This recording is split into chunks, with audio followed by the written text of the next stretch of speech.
సిద్ధు గారు sir so మీరు మీకున్న ప్రపంచం చుట్టూ ఉన్న ప్రపంచం ఎలా ఉంటుందో సో మీ సినిమా చూస్తే అర్థమవుతుంది. సో యూత్లు ఎంత టార్గెట్ చేస్తారు. సో సినిమా షూటింగ్ సంబంధించి అంతా సో ఫిమేల్ ప్రపంచంలో మీరు ఒక సో ఇమిడిపోయి చేశారు. సో డైరెక్టర్ గారు, ప్రొడ్యూసర్, పక్కన ఇద్దరు బ్యూటిఫుల్ గర్ల్స్. సో సో ఎలా అనిపించింది అంటే ఆ సిద్ధులో ఉన్న యాంగ్జైటింగ్ ఈ వరుణ్లో సో ఎంతవరకు కంట్రోల్ చేసుకుంటూ ఈ సినిమా చేయగలిగారు?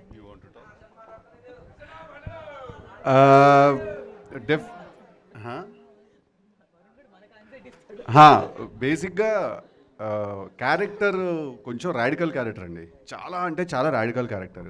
వాటి లవ్ గురించి వాటి గురించి మాట్లాడే పద్ధతి కానీ క్యారెక్టర్ ఐడియాలజీ థింకింగ్ సిస్టమ్ అంతా కూడా చాలా ఎక్సైటింగ్ ఉంటాయి. బట్ అవతల మనిషిని ఎడ్జ్ మీద పెడతాయి అన్నమాట. కొంచెం ఎడ్జ్ మీద పెడతాయి. ఈవిడైతే క్లైమాక్స్ షూట్ చేస్తున్నప్పుడు కోపం వచ్చేసి అసలు నేను చెయ్యను ఈ సీన్ నేను అని చెప్పి ఆవిడ పక్కకి వెళ్ళిపోయిందండి. ఆవిడ ఒక half an hour 45 minutes shooting ఆపేసింది. ఆపేసి అలా ఎలా మాట్లాడతాడు నా బాయ్ ఫ్రెండ్, అలా మాట్లాడితే చంపేస్తాను నేనైతే, వదిలేస్తాను నేనైతే అంటే నేను అన్న అక్క 9 పేజీలు ఉన్నాయి ఓకే, ఇది నువ్వు క్యారెక్టర్ తాలూకు కోపం ఫీల్ అవ్వాల్సిన సమయం కాదు. ఓకే, నువ్వు రాశి కన్నవి, నువ్వు అంజలివి కాదు. ఓకే, ఇది జస్ట్ ఒక సినిమా అంతే అని చెప్పి. సో బేసిక్గా ఏంటంటే క్యారెక్టర్ కొంచెం ఎడ్జ్ మీద పెడతానండి. అండ్ ఇంకొకటి మీరు అడిగిన చాలా ఇంట్రెస్టింగ్ క్వశ్చన్. ఎందుకంటే రాశి టీంలో 3 అమ్మాయిలు ఉన్నారండి, శ్రీది టీంలో కూడా 3 అమ్మాయిలు, మన నీర్జా టీంలో ఒక 2-3 లేడీస్ ఉన్నారు అమ్మాయిలు. సో ఆల్మోస్ట్ సెట్లు ఏంటంటే 10-16 మంది అమ్మాయిలు తిరుగుతూ ఉంటారు అనమాట లొకేషన్లో. నేను ఒక్కడనే రాడికల్ పిల్లలు అనమాట వాళ్ళందరి మధ్యలో. సార్ మేము ఇవ్వలేదు సార్, అమ్మాయిలు ఇవ్వలేదు యాంగ్జైటీ, తాను ఇచ్చాడు యాంగ్జైటీ మాకు వరుణ్ అనేవాడు సార్. కాక కొన్ని సీన్స్ అయితే షార్ట్ చేసి ఆగారు, ఆ షార్ట్ చేసి మానిటర్ వైపు నడుచుకుంటూ వెళ్ళాలి కదా, ఆ మానిటర్ ముందే ఈ 15 మంది నుంచి ఉండేవాళ్ళు అనమాట సార్. ఇలా చూస్తూ ఉండేవాళ్ళు కోపంగా. నేను కొంచెం జరుగుతారా మానిటర్ దగ్గరికి వెళ్ళాలి, నేను అది కాదు ఇది జస్ట్ క్యారెక్టర్ అంతే అని చెప్పాల్సి వచ్చేది.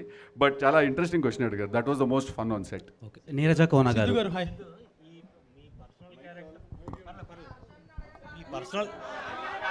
మీ పర్సనల్ క్యారెక్టర్ వరుణ్ మీద ఎంత ఇంపాక్ట్ ఉంది? అంటే మనం చేసే ఏ క్యారెక్టర్ అయినా సరే సార్ 100% ఒక 50% మన ఇన్వాల్వ్మెంట్ ఉంటుంది సార్. అది మనం దాని లోపలికి వెళ్ళి కాస్త మనకి తెలిసింది ఆ క్యారెక్టర్ ఏంటో మనకి అర్థమైంది కలుపుకుని చేసుకుంటేనే ఎక్కడో కాస్త అది న్యాచురల్గా కనపడుతుంది.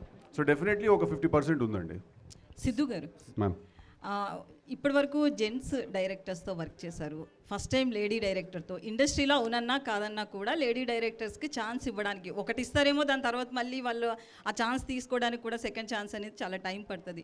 సో లేడీ డైరెక్టర్తో వర్క్ చేయడం ఎట్లా అనిపించింది? ఇంకోటి మీరు స్క్రిప్ట్ పరంగా కూడా చాలా ఇన్వాల్వ్ అవుతారు, డైలాగ్స్ విషయంలో కావచ్చు అలా. సో ఇద్దరికి ఎక్కడైనా కొట్లాట అనేది ఏమన్నా వచ్చిందా?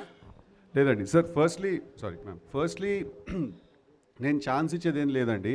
తను జర్నీ తనకుంది, తను కాస్ట్యూమ్ డిజైనర్గా స్టైలిష్గా తను చాలా వర్క్ చేసి, బట్ ఎప్పటి నుంచో తనకు డ్రీమ్ ఉంది. So she took her time and తను కష్టపడి తను రాసుకుని తను సెట్ చేసుకుంది. ఇట్స్ జస్ట్ దట్ మేము ఎక్కడో అలైన్ అయ్యాం అంతే. సో నేను ఛాన్స్ ఇచ్చేది ఏం లేదండి.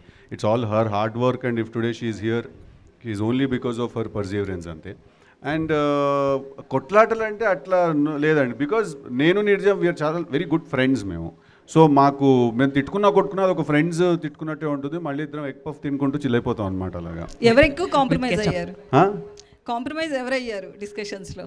ఇద్దరం అయ్యాం. తను కొన్ని విషయాలు చాలా స్ట్రాంగ్ ఉండేది, నేను కొన్ని విషయాలు చాలా స్ట్రాంగ్ ఉండేవాడిని. సో మేమిద్దరం ఏం నేర్చుకున్నాం అంటే లొకేషన్లో ఎప్పుడైనా ఇది ఇలా తీయకూడదా అంటే ఎడిట్కి వెళ్ళాక చూసుకుందాం అని. సో కావాల్సిందైతే తీసేసుకుని వెళ్ళిపోయాము.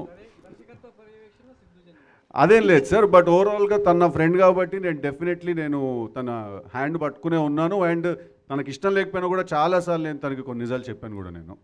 సార్ అంత నాలెడ్జ్ ఆర్ ఎక్స్పీరియన్స్ ఉన్న వాళ్ళని హెల్ప్ తీసుకోకపోతే అది నా సీనియర్ ఫీలింగ్ వచ్చింది నాకు.